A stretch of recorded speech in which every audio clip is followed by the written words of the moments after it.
Haleluya, Yesu ashimwe bene data. Ndagira ngo muri kano kanya ndabasangize igishinga ntahe kijanye n'ivyo kugaruka kwa Yesu. Umwami Yesu yagiye anyereka mu bihe bitandukanye, na cane cane nagiye mbona ibijanye no kugaruka kwa Yesu. None kano kanya numvise ngomba kubisangiza bene data kugira ngo n'abandi bose aho bari hose nabo bafate umwanya wo kuba maso, bafate umwanya wo kwitegura, kuko murazi yuko kino gihe ari co kubera maso ubugingo. Ubwo rero kandi murazi neza ko gushingira intahe Yesu biri muri kimwe mu bintu byinshi bituma umukristo yongerwa intege kandi akanesha. Umuntu ashinga intahe aba ariko aratsinda, umuntu ashinga intahe aba ariko aratsinda wa mwansi, aba ariko aratsinda ubwoba. Gushingira intahe Yesu biratuma n'abandi bumvise ibishinga ntahe barema. Intahe zirubaka, intahe zituma abantu benshi bongera kurema. Ndagira ngo rero ndemesha abantu benshi muri bino bihe vya nyuma vy'imperuka, ndababwire yuko umuntu wese akwiriye gushingira intahe Yesu, na cane cane intahe zitubwira ivyo kwitegura, zitubwira ivyo gusanganira umukwe. Murazi ko ekizame ya nyuma ari igihe Yesu azoza agasanga twiteguye, hanyuma rero tukaduganwa nawe, hanyuma urugi rukugagwa. Murazi ko abazokugaranirwa hanze bazorira bataka baboroga. Ubu rero ni igihe gikomeye ku bakristo no ku basenzi yuko dukwiriye kuba maso, dukwiriye kwitegura, dukwiriye kugaba, kuko murazi wa mugani w'inkumi 10 ingene vyagenze. Barasigaye bongera kugenda kurondera amavuta ku bacuruzi kugira ngo bikunde baronka amavuta, ariko ajya amavuta ari feki, ajya amavuta ari amafondano, ajya amavuta ari amafabrikano. Hariho abantu bazogerageza gutekenika ngo basimbe, ngo baguruke nabo, ngo baduge, ariko ntibizokunda. Abandi bazogerageza gukoresha ubuhinga bwa tekinoloji ngo bemvante ibintu bituma abantu baguruka, ngo bituma abantu bamenyerezwa, bamenye bati uko abandi bagiye atera aba n'abandi turabibashoboreye, nimuze muraguruka. Ariko ntaco bipfana. Uzobasigaye bizoba biheze, azobasigaye kazoba kabaye. Mwene data, ndagira ngo nkubwire rero yuko iyi ntahe ngira ngo ushingire ni ntahe y'inzozi nabonye narose ngeze maze kugera ngaha muri kino gihugu ca Canada. Kandi nanone izo nzozi zongeye kunyibutsa izo narose nkiri mutoya. Rero ivyo byose ndaza kugerageza kubibasangiza. Imana ihabwa icubahiro cane. Ndagira ngo imbere ya byose tubanze turirimbe indirimbo ivuga ngo inzamba y'iherezo niyavuga ku isi. Hanyuma niturangiza iyo ndirimbo tuza guca twinjira mu gishinga ntahe. Inzamba y'iherezo niyavuga ku isi, abapfuye bizeye bakazuka, abariho bazobona ubwiza bw'Imana, badugane na Yesu mwijuru. Inzamba y'iherezo niyavuga ku isi, abapfuye bizeye bakazuka, abariho bazobona ubwiza bw'Imana, badugane na Yesu mwijuru. Abanse kumva ijwi ry'Umwana w'Imana, bagahendwa n'isi bakamwihakana, bazorira cane muri Gihenomu, bazorira bazoryanya insya z'amenyo. Abanse kumva ijwi ry'Umwana w'Imana, bagahendwa n'isi bakamwihakana, bazorira cane muri Gihenomu, bazorira bazoryanya insya z'amenyo. kuko Yesu Kristo ari we yavuze ati uzonyihakanira imbere y'abantu nanje nzomwihakanira imbere ya data kuri wa musore utiyindi yose, kuko Yesu Kristo ari we yavuze ati uzonyihakanira imbere y'abantu nanje nzomwihakanira imbere ya data kuri wa musore utiyindi yose. Abanse kumva ijwi ry'umwana w'Imana bagahendwa n'isi bakamwihakana, bazorira cane muri Gihenomu, bazorira bazoryanya insya z'amenyo. Abanse kumva ijwi ry'umwana w'Imana bagahendwa n'isi bakamwihakana, bazorira cane muri Gihenomu, bazorira bazoryanya insya z'amenyo.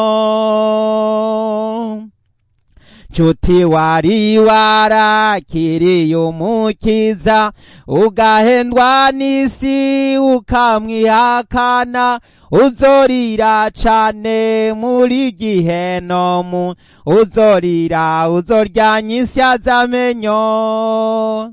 Nshuti wari warakiriye umukiza ugahendwa n'isi ukamwihakana, uzorira cane muri Gihenomu, uzorira uzoryanya insya z'amenyo. Abanse kumva ijwi ry'umwana w'Imana bagahendwa n'isi bakamwihakana, bazorira cane muri Gihenomu, bazorira bazoryanya insya z'amenyo. Abanse kumva ijwi ry'umwana w'Imana bagahendwa n'isi bakamwihakana, bazorira cane muri Gihenomu, bazorira bazoryanya insya z'amenyo. Haleluya, haleluya. Yesu ashimwe cane bene data.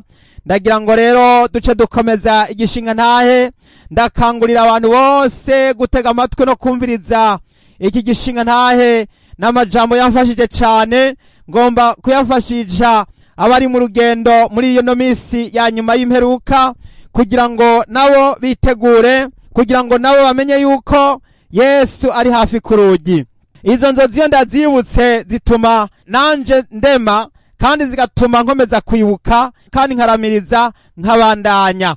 Imana ishimwe cane. Rero ndahera kuri izi za hano, hanyuma ndaza kugenda mbabwira n'izo nagiye mbona nkiri mutoya. Imana ishimwe cane. Haleluya. Maze kubona umwami Yesu anyereka mu buryo butandukanye, uno munsi ndaza kuvuga ibijanye n'ivy'igihe c'iherezo, ibijanye n'ugaruka kwa Yesu. Abakurikiranye igishinga ntahe nagenda babwira uko Yesu yagiye anyereka, ngene nagenda mubona Yesu yagiye anganiriza, ngene Yesu yagiye ampa ubutumwa bwo gushikiriza abantu benshi. Izo ntahe nagenda zishinga. Uyu munsi ndagira ngo tuvuge ku nzozi narose mbona umuhero w'isi, mbona Yesu agaruka. Ico gihe nagize ntya mbona abantu bose bari biteguye, hanyuma rero bose bari babimenyeshejwe yuko umuhero w'isi ugomba gushika. Hanyuma rero baritegura, maze mbona abene data ishengero abakristo bobo bari banezerewe, bafise akanyamuneza kenshi. Mbere wamenga dufise randevu, wamenga turazi uwo munsi, wamenga itariki turayizi, itariki wamenga twayimenye. Abakristo, abakijijwe, abana b'Imana aho bari hose, byasa nkaho itariki bayizi, nubwo batabivuga ngo babirangukize hagati mu bantu. Ariko abakristo, abana b'Imana, abiteguye gusanganira Yesu, byabonekana ko umunsi basa nk'abawufise. Nabibona mu nzozi nka kurya ababa ngaha muri kino gihugu ca Canada n'ahandi muri za Amerika, muri bihugu vya Buraya. Iyo ufise randevu yo kuja kwa muganga, urinda guhamagara ugaterefona, iyo atari urgence urahamagara hanyuma ukavuga ati ndafise uburwayi ubu n'ubu n'ubu nshaka kubonana n'umuganga. Hanyuma rero umuganga rero agaheza urya mu receptioniste agaheza rero akaraba iminsi azoba ariho, hanyuma rero akubwira ati tariki niyi urazoza, isaha iyi niyi urazoza. Muri izo nzozi rero mwigerekwa nabona umenga umunsi n'isaha babibwiwe. Imana ishimwe cyane.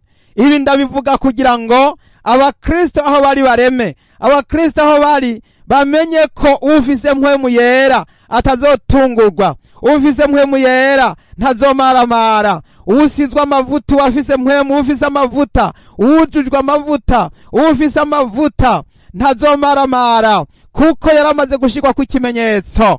Imana ishimwe cyane. Rero abera mwese abana b'Imana, asangwa amazina yawe yanditswe mu gitabo cy'ubugingo, umunsi Yesu azozira bizosa nkaho wari usanzwe ubizi.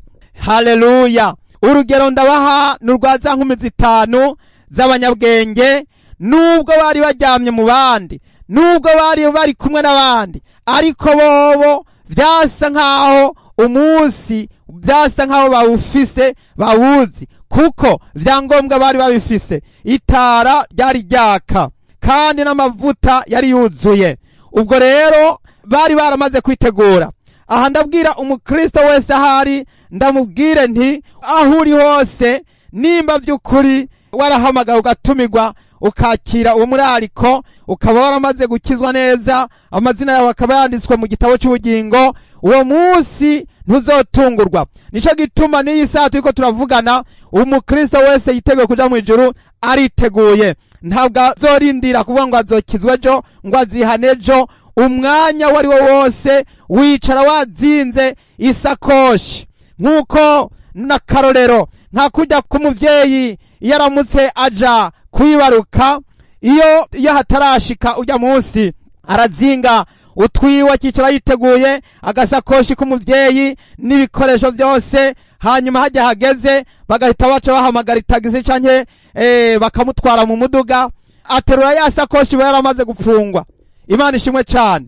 Aterura twose abaramaze, ntiyirirwa araja guhigisha, kuko yo hageze bavuga bati haguruka twagiye, canke ni wavuga ati nimuze munjane harageze, ahitana ya sakoshi. Rero abana b'Imana baramaze kwipanga, baramaze kwitegura. Kandi ayo majambo Yesu yaragarutse ko aravuga ati uzoba ari mu murima ntazasubizwe inyuma no kurinda kuja kugenda gushakisha no kuja gusahura utwo mu nzu, gusahura kurondera ibya bindi akunda, ngo azogiraho nyene. Imana ishimwe cyane.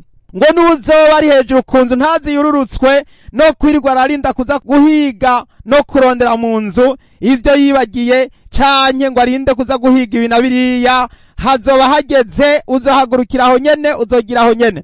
Bisobanurwa iki ivyo? Uwo n'umugani usobanura yuko umuntu wese yiteguye kuja mu ijuru aho azoba ageze, nimba uri kuvoma, nimba uri mu isoko, nimba uri ku kazi, nimba wagiye kurima, canke wagiye ahantu wagiye gutembera, uzogiraho, uzohagurukiraho. Imana ishimwe cyane.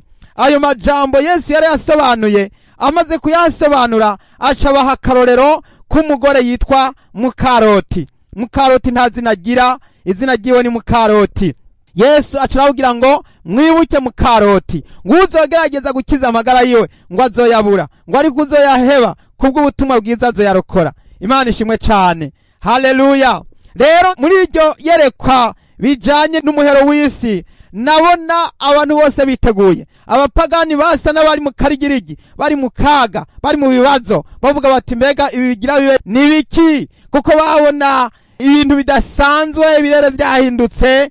Ariko abana b'Imana nabo baca bagenda mu vyumba gusenga, wasanga bafise communication zidasanzwe. Imana ishimwe cyane. Ndagira ngo mbwira abana b'Imana mwuguruke, mugiranire communication, kandi ntimuzigirane n'abari bo bose, muzigirane n'abasenzi, muzigirane n'abo mucuditse. Nico gituma muri bino minsi y'imperuka umwami Yesu yarateguye aya magrupe y'abasenzi, aya magrupe. Nico gituma hano kuri izi groupe duhabwa ntabwo ari gurupe z'ibiyago, ni gurupe z'abasenzi, ni gurupe z'ijambo ry'Imana, ni gurupe z'ibishinga ntahe, ni gurupe z'abantu bakangurira umugeni, dukangurana tubwirana tuti harageze, nimwitegure, Yesu araje. Imana ishimwe cyane.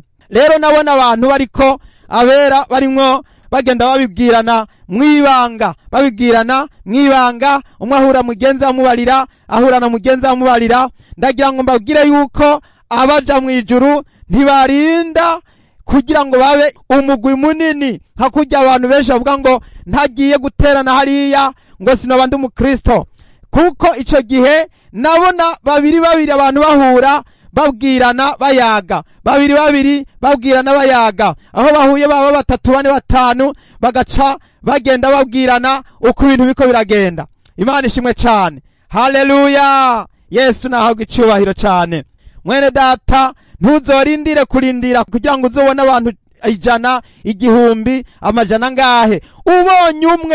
Ubonye umwe akaba ari mwene so, uwo nyene mushingira intahe, uwo nyene mubwira icyo Imana yagukoreye, uwo nyene mutangure gusenga, uwo nyene mutangure kuyaga iby'Imana, kuko Yesu yaravuze ati aho 2 canke 3 bazoba bari, nanje nzoba ndi hagati muri bo. Haleluya. Imana ishimwe cyane. Nuko rero twagize dutya bikimeze uko tuzatubona hariya hejuru mu bicu. Imana ishimwe cyane. Tuzatubona hariya hejuru hatango kuba igitoboro kiratobora, kimaze gutobora hanyuma kigenda kimeze bwa muzingi, umuzingi kirakura, umuzingi uraguka, umuzingi wa munini cyane. Nukuvuga ngo ijuru riruguruka, ijuru mukuguruka ryugurutse mu buryo bw'umuzingu bwa muviringu, umuzingi. Hanyuma rero muri uwo muzingi hahavuye havamwo ibintu bimeze nk'ibishirira. Ibishirira byagenda bimanuka ku isi bihiritse, nka kujya kwimvura y'amacumu y'imihunda, nka kurya kurubura ruriko ruragwa. Nabona ari ibintu bigwa bihiritse, kandi hariho igihe byagwa ku bantu canke bikarwa hasi. Ni kuvuga ngo byagwa nka kujya kurubura, ariko byari binini. Imana ishimwe cyane. Hanyuma rero bikiriko biragwa, nabona iyo bishitse ku muntu iyo bimushitseko, nabona umuntu yahita umenga ahise yiyumvamwo ibyaha yakoze byose, ubuzima bwiwe uko ari nuko ameze, yahita yiyumva, yahita atangura kubona ingene yakoze ibyaha, yahita atangura kumva umutima uri muramucira urubanza. Hanyuma rero ivyo ndakomeza ndabiraba, nagize nyambona abantu barabakozi b'Imana, barabakristo ba kera bajya binararibonye, ariko basubiye inyuma, baguye batabikibihagazemo neza. Nabona bari mu karigirigi gakomeye, kuko muri ico gihe nasanze abakozi b'Imana bari bameze nka kurya kw'ama etage asumbana. Murabona amazu ko atangana. Rero n'abantu nabo ntabwo bangana, abantu ntabwo bareha, hariho barebare, abandi bakaba bagufi, abandi mwe bakaba barebare, abandi bakaba bagufi. Ivyo rero ntibiraba, ncasanga abari abakozi b'Imana b'imbere, nimba atari mu rutonde rw'abaduganwa ngo abe mu rutonde rw'abari mu ruhande rw'abana b'Imana.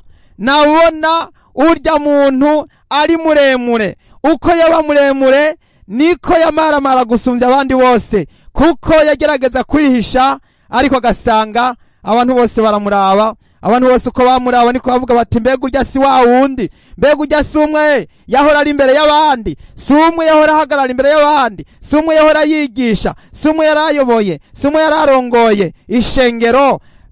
Wa muntu rero akamaramara, abantu bagenda basumbasumbana. Rero maze kubona ivyo nahise nibuka rya jambo rivuga ngo abahawe vyinshi bazobazwa vyinshi. Mwene data, wewe wahawe vyinshi, ndagira ngo nkubwire ngo utangure gukemura ibibazo hakiri kare, utangure gukemura ibibazo, utangure kwihana, utangure gushira ibintu ku rutonde no ku murongo. Mwene data, ndagira ngo nkubwire ngo abahawe vyinshi ni bazobazwa vyinshi. Kandi ijambo ry'Imana riravuga ngo bamwe bazokwikangurira ubugingo budashira, ngo abandi bazikangurira ubumaramare n'ibiteterwa bitazoshira. Rero abantu bari abakristo ba mbere b'imbere, bajya b'imbere, bajya abantu ba kera, bajya abantu bahawe byinshi, bajya abantu bazi iby'Imana cane. Hanyuma ico gihe bigashika bagasigara, ntibabe bari muri ca gitigiri cyo baduganwa mwijuru. Abo bantu nabona ari kibazo gikomeye cane, nabona ari kibazo gikomeye cane. Bashatse kwinyegeza, bakihisha inyuma y'ibiti, inyuma y'abantu, inyuma y'amazu, bakihisha bikanka. Ahagiye hose bikagaragara, ahagiye hose akabonekana, akaguma abonekana. Rero nakamaramaza. Ubwo rero igihe cy'urubanza nticari bwasohore, ariko nabona bikimeze uko. Ubwo ivyo bintu byagenda bikubita birungi biza, byari bimeze nk'imiriro, byaraka, byari bimeze nk'ibishirira. Uwo byashikako byahita bimumurika, agahita nawe ubwiwe yibona mu mutima, hano mu gituza, yaca yibona nka bujya kuri televiziyo, yaca yibona. Kandi abenshi ibyo bakoze byaragaragara, wasanga n'abamubona baca babona ko ariko aramaramara, nabo bagatangara, bakavuga bati mbega urya nawe nuko byari bimeze, aturya nuko yakabaye yarameze. Wa muntu akarushirizaho rero nawe kwibona bya bindi yakoze n'ibyo ataracibuka, yari yaribagiye, ariko kuko atarakiri mu murongo w'agakiza, byose byahise bigaruka bitabiribukwa. Yari afise inturu n'akabonge.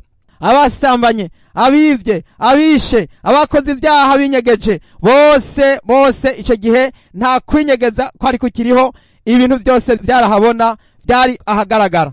Rero mwene data, ibi ndabivuze kugira ngo mbwire umugeni wa Kristo ngo yiyeze kuri gatoya no kuri kanini, yiyeze ku kintu gito no kuri kinini, kandi ntuhishirire icaha. Yesu yaravuze ngo ibyo mwongoreraniye, ngo ibyo bababwiriye haruguru mu mpete, ngo muze mubivugire hejuru gatwe k'inzu. Bisobanurwa ngo reka guhisha icaha, reka gutinyirira, reka guhisha, reka gutinya, reka guhisha icaha, reka guhishirira umunyabyaha, reka guhishirira ivyaha bimwe birakorwa n'abantu. Ntihagira abantu bifatanya nawe gukora ivyaha nawe ngo uce bashigikira. Uvyiyambure, ntushigikire ikibi, ntushigikire abakora ibikorwa byo mu mwijima, kuko turi abana b'umuco, turi abana b'umurango, tugomba kugenda mu muco w'abana b'Imana. Imana ihabwa icubahiro cane. Rero izo nzozi maze kuzibona, nagize kwibaza cane. Mu nyuma nongeye kurota izindi inzozi zari zifatiye muri ajya amajambo Yohana yahishuriwe, avuga ngo Yohana abona yerekwa isi yimburwa. Nabonye isi yimburwa, kandi isi yimbuwe murabona yuko byanditswe mu buryo bubiri. Ubwa mbere isi yarimbuwe, hanyuma n'umuzabibu w'isi nawo urimburwa. Ajya amajambo narose mbwirwa ngo nimbwire abantu, ngo nisemerere mbwire abantu, ngo ndababwire ndetse ngo nongere gusemerera, ngo mbwire abantu yuko ishengero rigiye kuduzwa, ishengero rigiye kuzamurwa, isi izokwimburwa, isi izovanwamwo ingano, izovanwamwo uburo. Hanyuma ivyo bimaze kuvaho, hazocasigara umuguruka, hazocasigara ibitagiramwo. Ivyo bitagiramwo rero bizoca hagera yuko navyo vyimburwa, bizokwimburirwa rero navyo muri bwa bwato buganishirizwamwo ibirenge. Hanyuma turabona yuko ngo hazomeneka amaraso menshi. Narabwiwe rero ngo nimburire abantu uko isi yimbuwe. Nabonye ishengero rizamurwa, riraduganwa mu ijuru, rimaze kuduganwa mu ijuru. Hanyuma rero nza kubona inyuma yuko ishengero riduze haciye hasigara ibindi bibazo bikomeye. Imana idutabare, kuko nabonye Uhoraho yahise aza kuza kuraba abansi b'Imana, abansi b'Uhoraho basigaye, kuko bazoca basigara mu kavuyo, bazosigara barakora amabi n'amarorerwa, isi izosigara yononekaye. Iyi si hazosigara abapagani n'abanyabyaha. Muri abo bapagani n'abanyabyaha ndagira ngo nkubwire yuko ico gihe kubera amabi bazoca bajamwo gukora, Imana izoca itangura kwihora. Niho rero hazoca haza vya vyago byose muzi mubona vyanditswe mu gitabo c'ivyahishuriwe Yohana. Rero abantu mwese bene data bwoko bw'Imana, nimwitegure kugira ngo mube muri wa muzuko wa mbere, mube muri ya nzamba y'akabanga. Iyi nzamba y'akabanga bene data muyitwararike, mwitwararike kuduga, mwitwararike kuduzwa, ntihaze hagire uwuhomba canke ngo acerererwe. Iyi saha iki gishinga ntahe kikubake, kandi nawe ufata ingingo. Birashoboka ukaba utari bwitegure nk'uko bihagije. Iki gishinga ntahe kikubake. Imana ishimwe cyane. Nari nababwiye ko nza kugaruka ku byo nari narabonye nkiri mutoya. Imana ishimwe cyane, kuko nagiye mbona ivy'amayerekwa bijanye n'ibihe vy'imperuka mu buryo bwinshi butandukanye ico gihe muri iyo myaka, ariko ndacavyibuka nari nkiri muto, kuko muri ico gihe nakunda gusoma muri Matayo 24. Nakunze gusoma cyane muri Matayo 24. Reka mbasomera amajambo yakunze kumfasha cyane nkiri mutoya, n'amajambo aboneka mu butumwa bwiza bwa Matayo igihimba ca 24.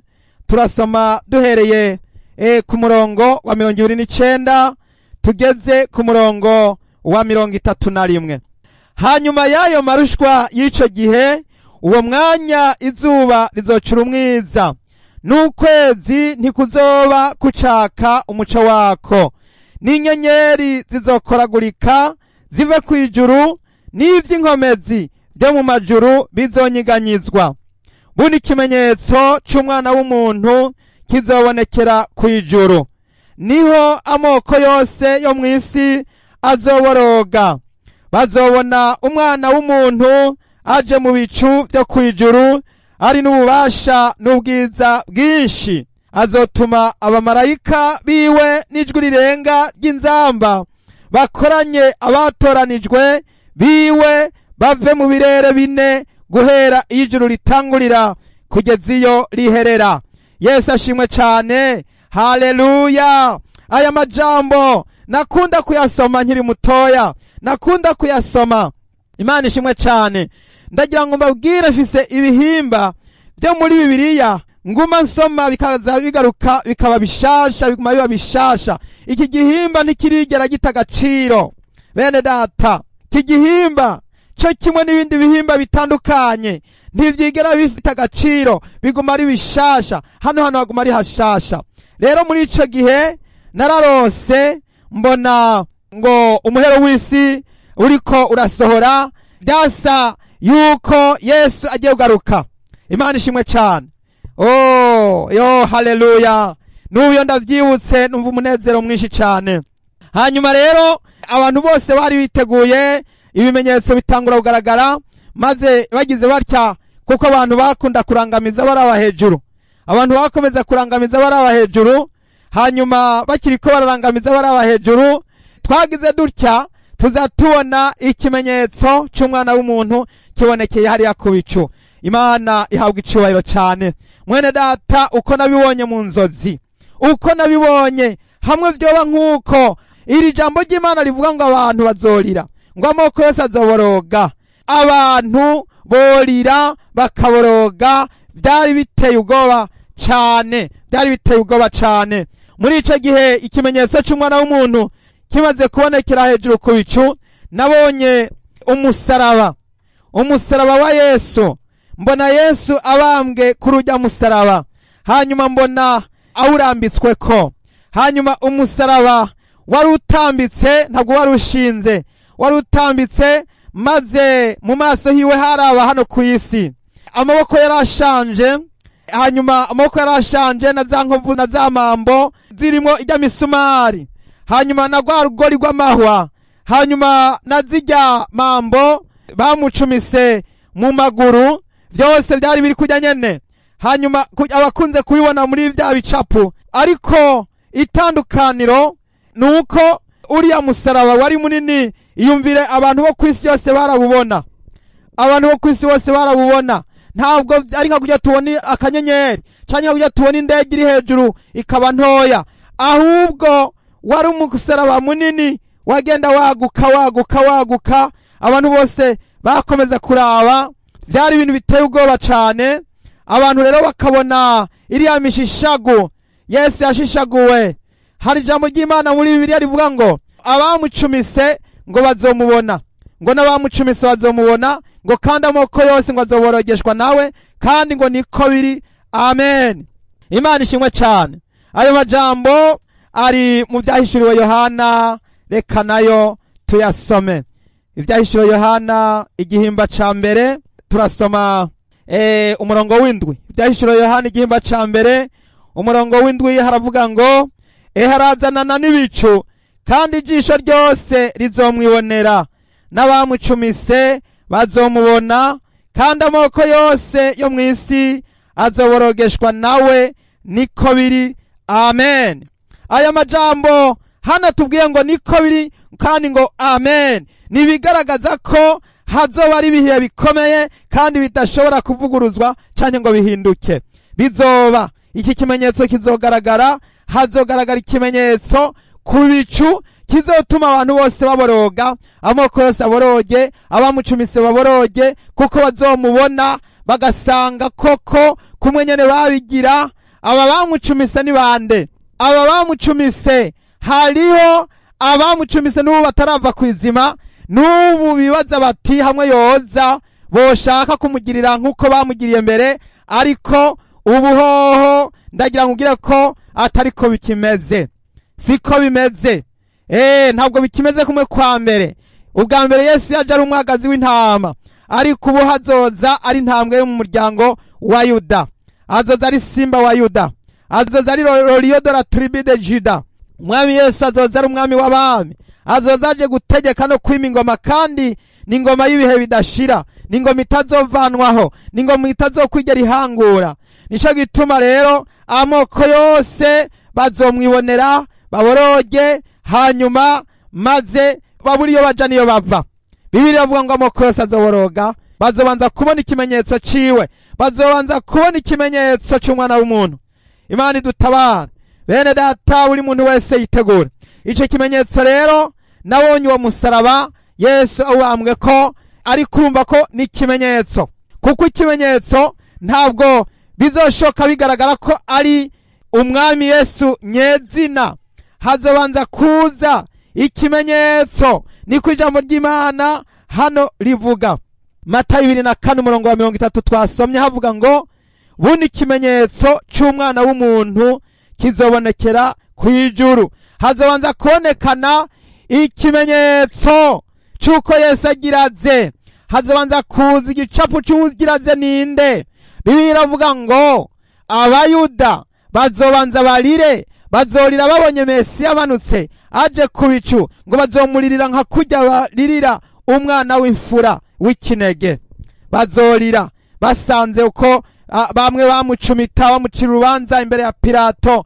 Bazoboroga barire bati yo, bati twishe mwene Dawidi, bati twishe umwami wacu. Bamwe bazorira, bamwe baririre kwabo, abandi baririre ukwabo, abandi baje hariya barire, abandi basubize ukubarire. Muri ico gihe Yesu azocaza, hanyuma aze ashinga ingoma mu Bisirayeli, ashinga ingoma mu Bayuda.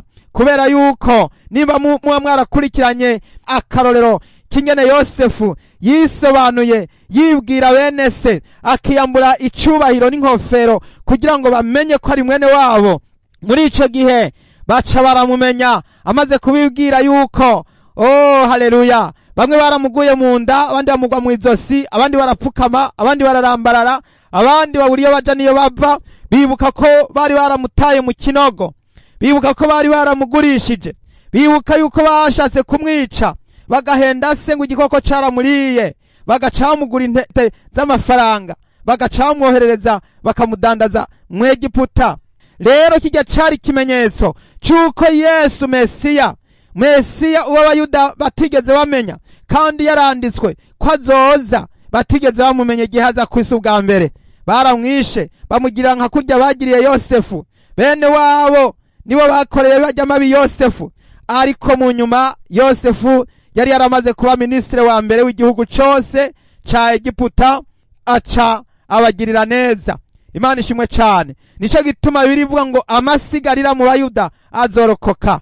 Hari amasigarira Yesu azobitamburisha, azobimenyekanisha, ababwira ati ni jewe wa wundi mwacumita, ni jewe wa wundi, ni jewe umwe mwabamba abayuda. Niho rero wumva ngo abayuda bazokizwa bose abazaba bari ico gihe bazohita bemera bati uyu niwe Mesiya ukuri, uyu niwe twari dutegereje, uyu niwe twari turorereye. Mwene data rero, ibakwe twagiriwe twege abanyamahanga n'ubu butumwa bwiza bw'ubwami burimwo burakwira hirya no hino munsi y'izuba, kugira ngo ibishinga ntahe bigere kure, maze ubu butumwa bwiza bw'ubwami bube ikimenyetso kibera icabona amahanga yose. Amahanga yose bisobanurwa ngo n'abatari Abisirayeli, kuko Abisirayeli ntibitwa abanyamahanga, bitwa ihanga ry'Uhoraho. Amahanga yose rero arimo arabwirwa ubutumwa burimwo burakwira, burimwo buramamara, kugira ngo abanyamahanga babanze bakizwe, babanze bihane, babanze bakira agakiza, babanze bakira umwami Yesu, hanyuma rero agakiza gaheze gace gasubira muri Isirayeli. Imana ishimwe cyane. Kugira ngo agakiza gasubire muri Isirayeli, ni Mesiya azoza amanutse aze gushinga ingoma, avugurure ubwami bwa Dawidi, ariko azoza ari umwami w'abami, kuko azoba ari Imana ije gutegeka hano ku isi. Haleluya! Maze yongere kwimana ingoma, gutegekana n'Abakristo batoranijwe hamwe n'Abayuda batoranijwe amasigarira, n'abazoba bari mu muzuko bose nabo nyene bazofatanya na Kristo kuganza. Imana ishimwe cyane. Rero iki gishinga naye nico gutegura umuntu wese ahari hose yitegure. Mugeni wa Kristo, mwene data, icara witeguye, icara ugavye, Yesu agiye kugaruka. Rero reka iki gishinga ntahe abacumvise mwese, Imana ibahezagire, Imana ibagirire neza. Mwene data, wakire iki gishinga ntahe kandi wongere gufata ingingo uyu munsi nawe yo kwakira agakiza by'ukuri, wihanye kandi wezwe. Imana ihabwa icubahiro. Reka dusozere n'amasengesho. Data mwami w'abami, ndagushimiye jambo ryawe rivuga ngo banesheje Satani bamunesheje gushingira intahe Yesu. Ndasengeye mwami iki gishinga ntahe, mwami w'icubahiro, mbanje kwisengera nisabira kuramiriza mwami ibi byose nabonye, mwami bize bitume mwami nkomeza kubandanya. Ndasengera umuntu wese wumvise igishinga ntahe, mwami Yesu wa Nazareti, umuhe gukomera, umuhe gushikama, umuhe kuramiriza, umuhe gukomeza urugendo, kugira ngo niwaza uzosange twese twiteguye turi maso tugavye, maze tugusanganire mu bicu. Oh, haleluya! Urakoze mwami wacu. Ndagushimiye mwami ku bantu bose bakurikiranye. Data buja iki gishinga nayo bagirire neza, maze ubuntu bwawe n'imbabazi zawe bane natwe, amaraso yawe atuboneke ko uduharira icaha n'akaha, udukiza ibicumuro n'ibigabitanyo, maze inzamba niyavuga tuze tube maso twitegure kugusanganira mwami. Oh, haleluya! Urakoze, ndabisenze nizeye nkenguruka mu izina ry'umwami wacu Yesu Kristo. Amen, amen. Yesu abahezagire. Mwari kumwe na mwene so Mbonimpa Abeli. Yesu abaha umugisha cyane. Haleluya, amen.